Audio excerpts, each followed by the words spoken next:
Sudah jatuh tertimpa tangga. Peribahasa tersebut kayaknya pas disandingkan ke seorang detektif di film ini. Bagaimana tidak, harinya dipenuhi kesialan. Mulai dari ibunya yang meninggal, sampai secara tidak sengaja dia membunuh seseorang. Bermodal kemampuannya, dia berusaha mati-matian menutupi kasus pembunuhan ini.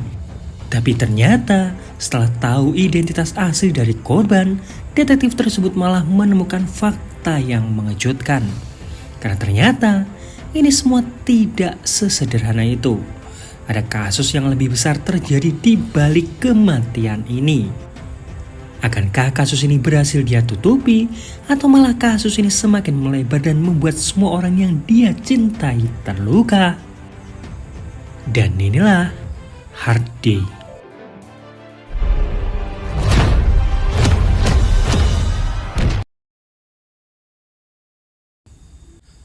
Seorang detektif bernama Go sedang berkendara di tengah malam. Dia pergi ke pemakaman ibunya. Di tengah jalan, rekannya menelpon dan menanyakan sebuah kunci dan berencana menyembunyikan sesuatu. Rekannya bilang 1 jam lagi pihak kejaksaan akan datang. Detektif Go memintanya untuk tenang karena dia pasti akan mengatasi semuanya. Tiba-tiba, adiknya menelpon dan meminta Go untuk cepat datang ke pemakaman. Seekor anjing pun menyeberang. Go secepat mungkin menghindar. Karena konsentrasinya buyar, Go tiba-tiba menabrak seseorang. Mobilnya berputar, kaca mobilnya sampai retak. Go tentu panik. Dia mencoba memeriksa pria yang dia tabrak. Darah pun bercucuran. Ketika diperiksa, ternyata pria tersebut sudah tewas. Detektif Go semakin panik. Dia mencoba menelpon nomor darurat. Tapi tiba-tiba anaknya menelpon dan menanyakan soal kue yang dia inginkan. Dari kejauhan, mobil polisi terlihat. Telepon pun dimatikan. Jasad itu pun diseret dan coba untuk disembunyikan. Mobil polisi semakin mendekat. Detektif Go semakin panik. Dia berkali-kali mengumpat. Untungnya mobil polisi tersebut berbelok. Detektif Go berpikir sejenak. Dia lalu memasukkan jasad pria tadi ke bagasi mobil. Detektif Go lalu pergi. Di sepanjang perjalanan, dia hanya terdiam. Pikirannya kemana-mana. Jalannya bergelombang, membuat bagasi mobil terbuka sedikit. Sialnya, di depan ada pemeriksaan polisi.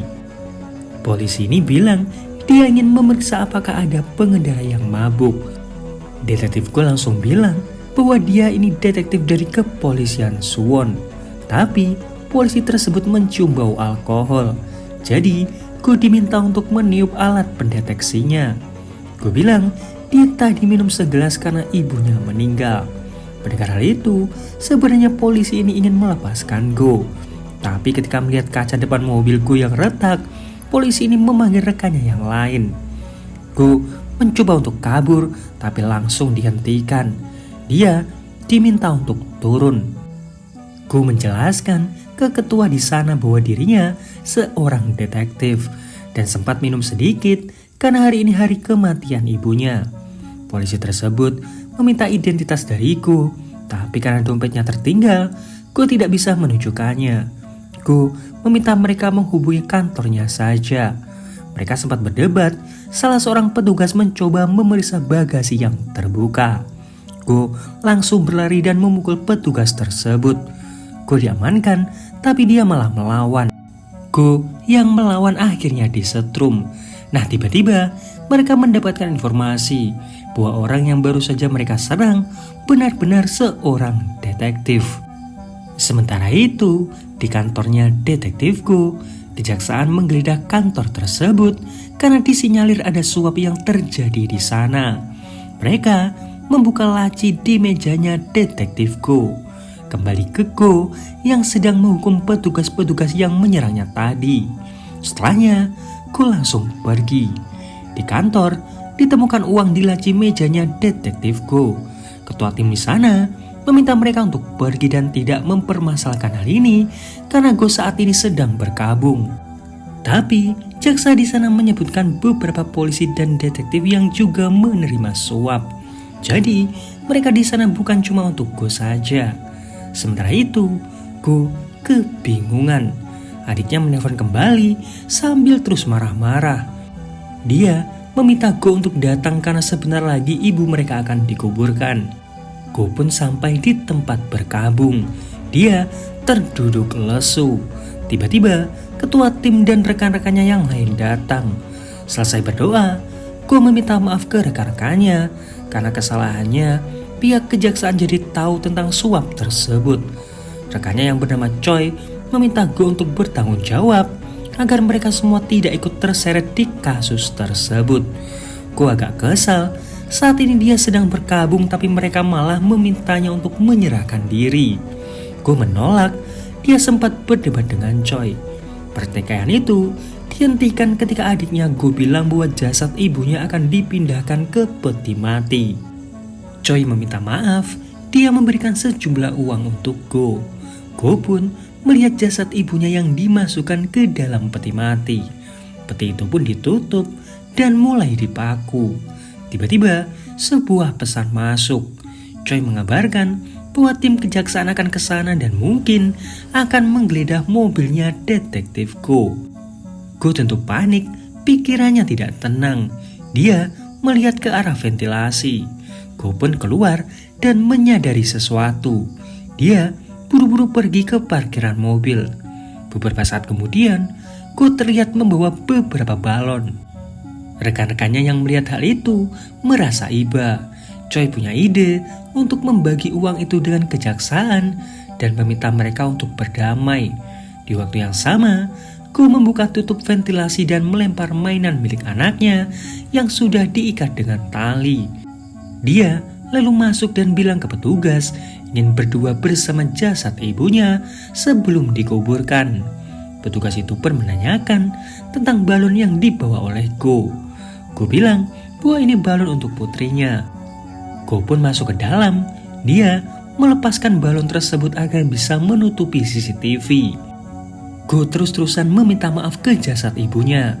Dia lalu membuka tutup ventilasi dan mengaktifkan mainan milik anaknya tadi. Petugas mendengar suara aneh dari ventilasi, tapi dia mengacuhkannya. Mainan itu pun sampai di ujung. Go mencoba melepaskan paku di peti mati ibunya. Go meminta maaf kembali ke jasad ibunya. Seorang petugas yang mendengar suara aneh dari dalam ruangan mencoba memanggil security. Security itu mencoba masuk, tapi pintu itu dikunci oleh Go. Go buru-buru menarik tali di mainan tersebut. Security itu berkoordinasi dengan petugas CCTV, tapi CCTV tersebut tidak merekam apapun. Mereka mengira CCTV-nya rusak. Go berusaha keras menarik tali agar jasad pria yang dia tabrak tadi bisa dia sembunyikan. Jasad itu pun dimasukkan ke peti mati ibunya. Go buru-buru memaku peti tersebut dan mengembalikan tutup ventilasinya. Go lalu mendengar suara sesuatu dari dalam peti mati ibunya itu. Dia ingin membuka peti tersebut, tapi Go tidak punya banyak waktu. Petugas pun datang. Pintu itu pun dibuka menggunakan kunci cadangan. Petugas hanya melihat Go yang terduduk memandangi peti mati ibunya. Esok harinya, peti mati itu diantarkan ke pemakaman. Si sopir mendengar suara sesuatu dari dalam peti. Bukannya merasa aneh, si sopir malah ketakutan. Di pemakaman, orang-orang yang mengangkat peti tersebut merasa keberatan. Detektif Go menangis sambil bersujud. Orang-orang mengira Go anak yang berbakti. Go lalu membersihkan mobilnya. Ketua tim menelponnya dan mengabarkan bahwa kejaksaan melepas Go dari kasus suap tersebut. Tapi mereka menyita uang tersebut. Satu persatu masalahnya teratasi. Tinggal satu hal yang harus dia lakukan. Go pun memasang pelindung gigi. Dia lalu menabrakan mobilnya ke mobil polisi di depannya. Nah, dengan begini, Go punya alibi untuk memperbaiki mobilnya. Sementara di kantor polisi, petugas berhasil menemukan bom rakitan. Dengan menekan tombol pemantiknya, bom tersebut akan meledak dalam waktu 2 menit. Ketika bom itu meledak, semua orang yang melihatnya takjub.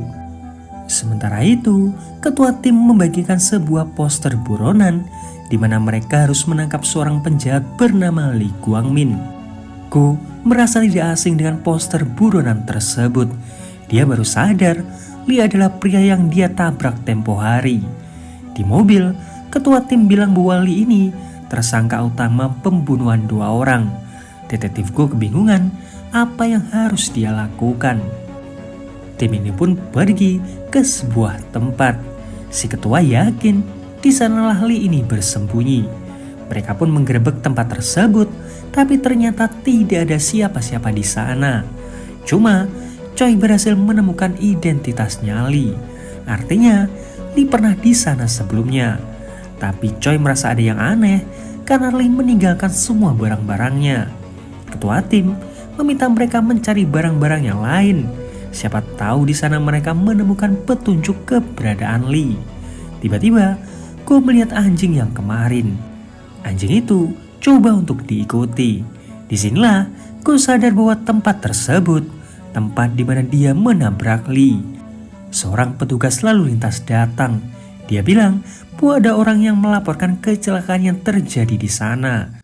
Sebuah tabrak lari, korbannya tewas dan dimasukkan ke bagasi mobil. Gue penasaran, dia bertanya siapa yang melapor.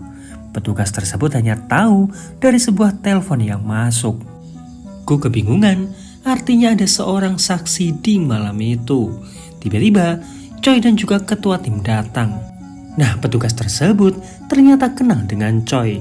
Jadi, Choi juga akhirnya tahu beberapa hari yang lalu ada kasus tabrak lari di sana. Petugas itu bilang dia akan memeriksa CCTV. Ketua tim meminta Choi untuk ikut. Siapa tahu mereka juga bisa menemukan petunjuk keberadaan Lee. Go pun langsung menawarkan diri, tapi ketua tim tetap kekeh mengutus Choi. CCTV pun diperiksa. Go datang dan membawakan beberapa makanan. Petugas itu bilang dia tidak berhasil mendapatkan petunjuk karena kualitas videonya kurang bagus. Go sedikit bernafas lega, tapi tiba-tiba Choi meminta petugas tersebut untuk memeriksanya sekali lagi.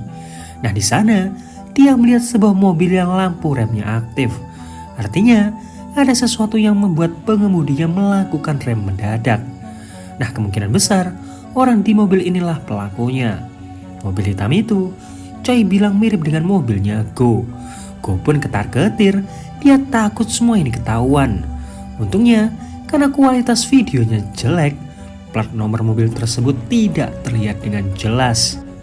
Di rumah, Go merasa sangat frustasi. Adiknya mengatakan bahwa dirinya baru saja dari peramal, di mana peramal itu bilang bahwa si ibu memiliki kekasih, dan kekasihnya saat ini berada di sampingnya. Si adik yang mendengarnya merasa agak aneh dengan ramalan tersebut, tapi Go tahu pasti apa maksudnya. Esok harinya, di kantor polisi, seseorang menelpon dan bilang bahwa dia ingin memberikan petunjuk tentang kasus pembunuhan. Penelpon itu bilang dia melihat Lee Guangmin. Mendengar hal itu, Go langsung menutup teleponnya. Telepon itu pun berdering kembali. Rekannya pun mengangkat telepon itu. Dia bilang bahwa si penelpon ingin berbicara langsung dengan detektif Go. Penelpon ini menanyakan di mana Go membawa jasadnya Lee. Go pun ketakutan dan menutup teleponnya kembali. Nomor tidak dikenal masuk ke HP-nya. Ternyata itu dari penelpon yang tadi. Si penelpon tahu bahwa Go lah yang sudah membunuh Lee. Si penelpon juga tahu bahwa Go memperbaiki mobilnya untuk menyembunyikan kecelakaan tersebut. Go mendengar samar-samar suara polisi yang berbaris. Artinya penelpon itu ada di sekitar sana. Go mencari ke sana kemari sampai dia melihat ada seseorang yang menelpon di telepon umum. Go berlari, tapi pria itu langsung menaiki taksi. Taksi itu pun coba untuk dikejar. Go kehilangan jejaknya. Dia putar balik. Taksi yang dia ikuti berhenti di lampu merah. Saat lampunya hijau, mobil taksi itu pun hanya berhenti. Semua orang memakinya. Pria di dalam taksi tersebut ternyata sengaja melakukannya. Go juga tidak berani mendekat. Pria itu memberikan kode agar Go mengangkat teleponnya. Go berlari, tapi mobil taksi itu langsung tancap gas. Go pun kehilangan jejaknya. Pikiran Go tidak tenang, bahkan dia terus bermimpi soal kecelakaan tersebut. Detektif Choi bilang bahwa mereka akan pergi ke Gunung Yangja. Di sana tempat ibunya Go dikuburkan.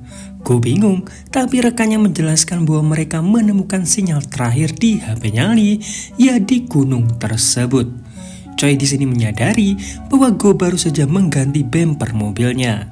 Telepon berdering, nomor tidak dikenal kembali menelpon.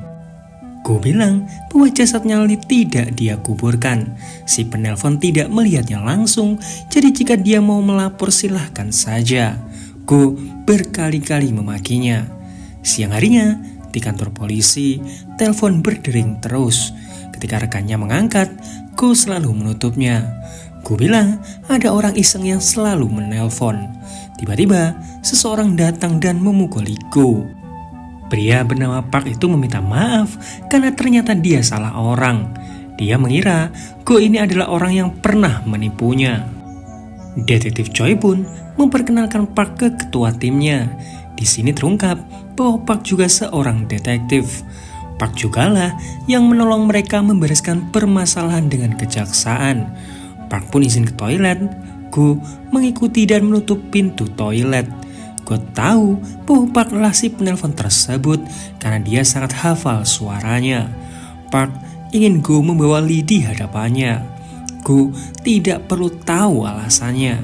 Semakin sedikit yang dia tahu, maka akan semakin baik. Go menyerang Park, tapi Park jauh lebih unggul. Kepalanya Go ditenggelamkan ke toilet. Go meminta maaf, Park meminta Go untuk mengikuti perintahnya. Malam ini, jasadnya Lee harus diserahkan kepadanya. Go bergegas pergi ke pemakaman dan menggali makam ibunya. Go penasaran kenapa Park sangat menginginkan jasadnya Lee. Nah, di sini Go menemukan kejanggalan. Ada bekas tembakan di dadanya Lee. Go jadi tahu bahwa penyebab kematiannya Lee bukan karena tabrakan, melainkan karena ditembak. Go langsung pergi ke tempat persembunyiannya Lee. HP milik Lee lalu dicas. Go mendengar suara aneh. Ketika didekati, ternyata itu suara anjingnya Lee. Di sana, Go menemukan dompetnya Lee. Sebuah telepon pun masuk di HP-nya Lee. Go mengangkatnya, tapi ketika tahu bahwa itu bukan Lee, si penelpon pun menutupnya. Go meminta bantuan rekannya untuk mencari tahu nomor si penelpon. Identitas dari penelpon adalah Joe. Joe sendiri adalah adiknya Lee. Sementara itu, Choi melihat surat denda di mejanya Go. Ketika dibuka, Choi jadi sadar bahwa mobilnya Go serta plat nomornya sama persis dengan kasus tabrak lari tersebut. Kembali ke Go, dia berhasil menemukan Joe. Joe berusaha kabur, tapi Go bisa dengan mudah menangkapnya. Joe diinterogasi. Go bertanya apa alasan Park memburu Lee. Joe awalnya tidak mau bercerita, tapi ketika Go mengancam akan melemparnya dari gedung tersebut, Joe pun akhirnya jujur. Dulu saat Park bertugas di divisi narkotika, dia menukar narkoba asli dengan yang palsu. Nah, narkoba ini Park jual kembali. Bisnis itu berkembang sangat pesat, bahkan para Yakuza juga ingin bekerja sama dengan Park. Di saat Park menandatangani kontrak dengan para Yakuza, Lee membawa pergi kunci gudang uang milik Park.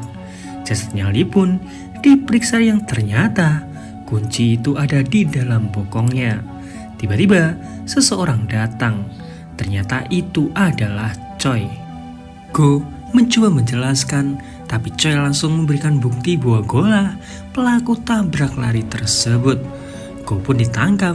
Choi merasa iba dengan pembunuhan tersebut dan penyembunyian mayat. Setidaknya Go akan ditahan selama 16 tahun. Lalu siapa yang akan mengurus anaknya? Choi pun melepaskan borgol tersebut dan merobek bukti-buktinya. Go pun cerita bahwa Park lah yang sebenarnya membunuh Lee. Park juga mengancamnya. Sebuah telepon pun masuk. Park tahu bahwa saat ini Go sedang bersama dengan Choi. Dia meminta Go untuk keluar karena Park akan menyampaikan sesuatu. Tiba-tiba, sebuah kontainer menimpa mobilnya Choi. Go terdiam mematung. Dia masih tidak percaya dengan apa yang dia lihat. Park menelpon kembali. Dia mengancam akan melakukan hal yang lebih kejam dari ini jika Go tidak menuruti perkataannya. Go berteriak, dia akan menyerahkan diri agar Park juga dipenjara. Tiba-tiba, suara adiknya Go terdengar di telepon. Ternyata, saat ini Park ada di rumahnya Go. Go buru-buru pulang, tapi dia tidak menemukan Park dimanapun. Si adik bingung dengan sikap kakaknya yang terlihat gugup. Park mengirimkan pesan ancaman. Jika besok pagi jasadnya Lee tidak diserahkan kepadanya, maka sesuatu yang buruk akan terjadi. Go terdiam, dia berpikir keras. Go pun bilang ke adiknya, setelah anaknya bangun, si adik diminta pergi untuk berlibur. Detektif Go pun pergi ke kantor polisi. Dia berniat meminta peluru.